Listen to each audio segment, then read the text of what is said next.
Welcome, everybody. I know I'd go over a lot of oftentimes complex topics here when it comes to money, and I try really, really hard.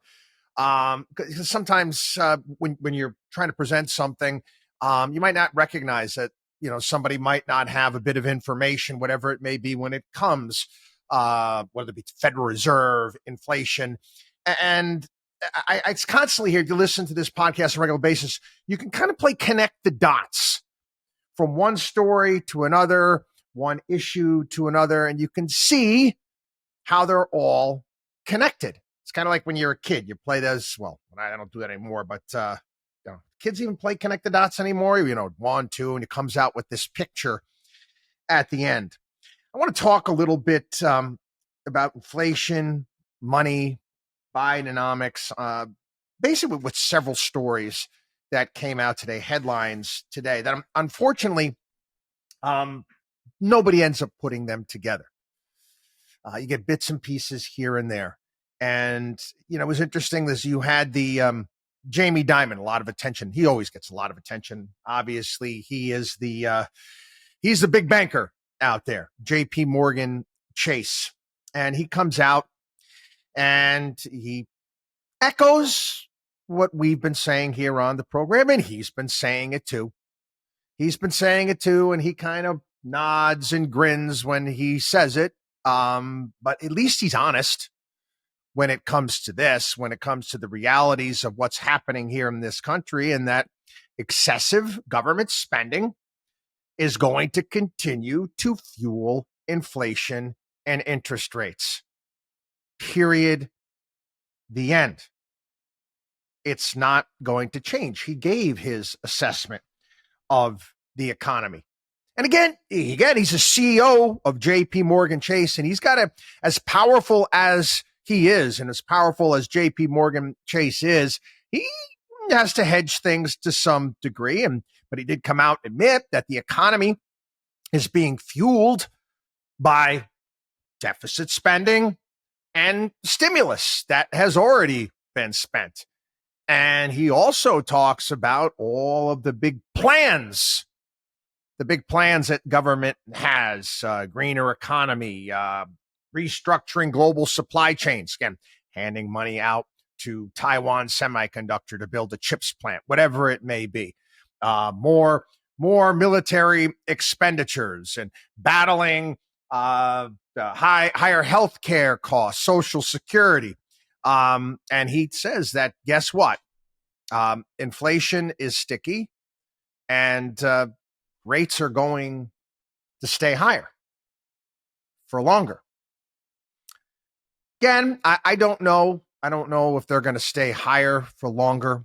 I think at some point in time later on this year, I think the Fed will focus on a number or two and start to lower rates, giving them, honestly, a bit of a reprieve in regards to, monetizing their debt. This is something that again, that many people don't understand. The Federal Reserve should essentially be making money for we, the people, we, the taxpayers. And all the money that the Federal Reserve makes, the remittances, are supposed to go back to the U.S. Treasury. And if you can actually take a look at budget projections that are put out by, whether it be Biden, Trump, doesn't make any difference. They account for, the Fed's going to be sending us money. Not so much. When, interest rates were down to nothing, the Fed was going out there and monetizing our debt. Not just monetizing debt. What did they do last year when they bought up all those mortgage-backed securities that were going to hell in a handbasket from banks that were failing? Going all the way back, quite frankly, to 2008, 2009. Last year, the Federal Reserve, again, these are the smartest guys in the room, right? How many economists they got working at the Fed? They lost $114 billion. $114 billion. They're already this year, they've lost, first quarter, they lost $28 billion.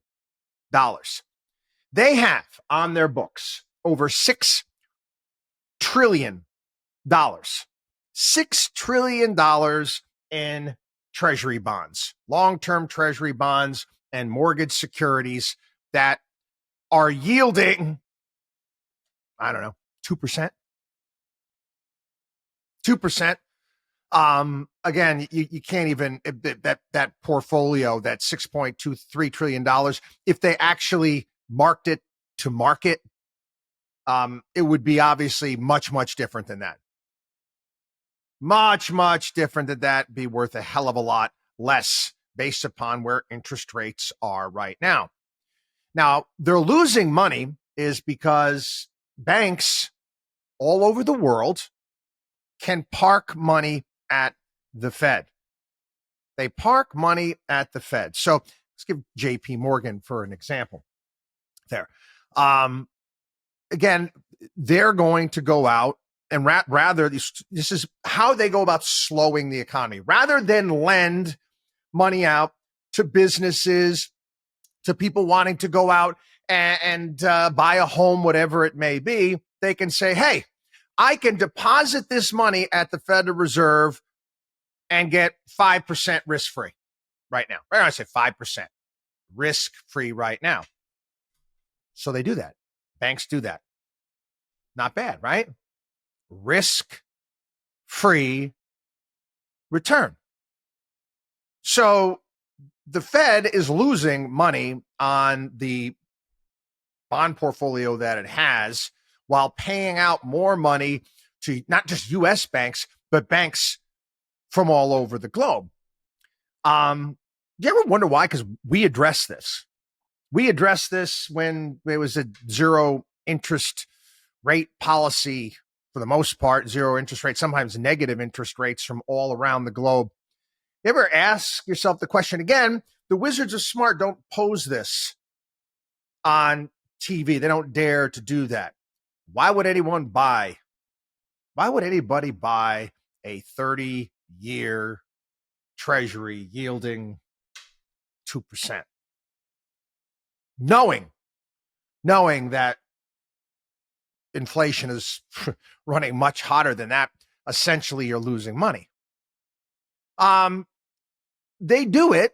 Many institutions do it. Insurance companies do it because of how these bonds are rated, and they must have a portfolio in a certain amount in a portfolio in what is deemed risk-free assets. This has hurt pension funds, insurance companies all over the globe because, again, they have to have a certain portion of their money in what is known as risk-free cash equivalent type of investments like long-term treasury bonds, and they lost on that. It has hurt them for a very long period of time.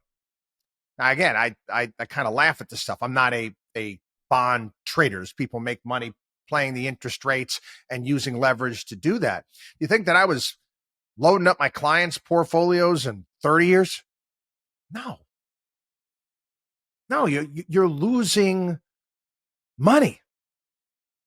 You're losing money. So again, that's what the Fed is doing at this point in time. And they're going to have to continue to do that. They're going to have to continue to go out and monetize our debt and buy more of it if other nations from all over the globe are continuing to pull back, which they are. So again, inflation. What does this translate into? What does this all mean? Well, again, we can't control it. The Fed can't control it unless the government stops spending. And we just got the latest numbers. 6-month federal budget deficit, 1.1 trillion. Interest expense on the public debt rose 43%. We spent more money the first 6 months of this year. Spent more money the first 6 months of this year than on interest than we did on national defense. On national defense. And again, you'll get every publication out there bought and sold by the military industrial complex, demanding more and more military expenditures. And, I get it. They want more. That's how, they're going to keep demanding more. You a day doesn't go by when you're not saying we got to be sending more money to this country or that country, whatever it may be. You also take a look at the increased expenditures with Medicare, Medicaid outlays, Social Security, right on down the line. Things that the supposed our leaders, the people who are supposed to lead us, won't address, pretending that they don't exist. This, again, trickles down to the masses. Do you ever think about it for a second? Let me present it to you this way. The Federal Reserve comes out and they want to have, this is their target. And again, I don't believe the government inflation numbers. We've been talking about them for some time. They want to have a 2% target. Think about the loss of the value of a dollar at 2% inflation. Let's just pretend, okay, that inflation is going to stay at 2% over the course of someone's lifetime, 80 years. I mean, what have you lost? How much buying power have you lost with your money over that period of time? 2% is not good. But again, we've been running much, much hotter than that. So how does this hit? Again, it hits everyone, but it most certainly hits the upper middle class, the middle class, and the lower classes much, much harder than it does everyone else, based upon where they're spending their money, the percentage of their income that has to go to things that make life sustainable here in the United States. What does it do to small businesses here in the United States? This came out today. Not a good sign. Again, and we are always, the advocate for small business owners because, again, they make up the bulk of our clients around the country. Small business optimism index is at its lowest level since 2012.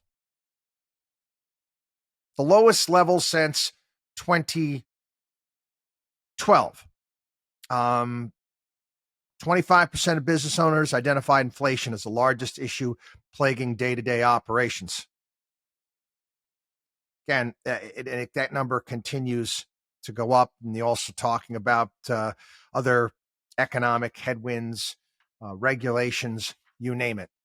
Again, this all stems from, let's be honest here, our inability to deal with the most important issues that are out there, which is how much our government continues to spend. You could flick on a television today. Yeah, sure, they talked a little about what Jamie Dimon had to say, and then on to the next story.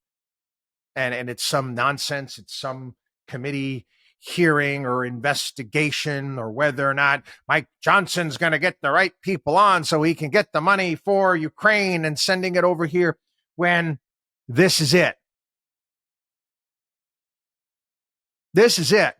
This is, again, we've talked about the concept of priority and what a priority is. No such thing as priorities. It's priority. This is all hands on deck with this, because, again, you want more and more people. You want to continue to be on the hamster wheel. You want to continue to have the Federal Reserve monetize our debt. You honestly see where we're at $34 trillion. It's a serious number. And the idea that no way it could happen here, and we couldn't have a situation like Argentina or other countries that have wrecked themselves. I've talked about ancient Greece. I've talked about ancient Rome, and what countries have done to themselves, empires, if you will, done to themselves in the past. Do you honestly believe that somehow we are insulated from that? We're not. We're not. And I don't care what Paul Krugman or what's her name there from Stony Brook University, that Kelton there, that modern monetary theory economists, or Alan Blinder, these other people have to tell you. You can't. It's the numbers don't add up, and it's high time we start making some better choices. WatchDogOnWallStreet.com. Quick favor to ask, if you have yet to subscribe to this podcast, vlog, whatever it may be. I don't care if it's YouTube, Apple, Spotify, doesn't matter. Do us a solid and do so. Also, you want to recommend it to your friends, write a review.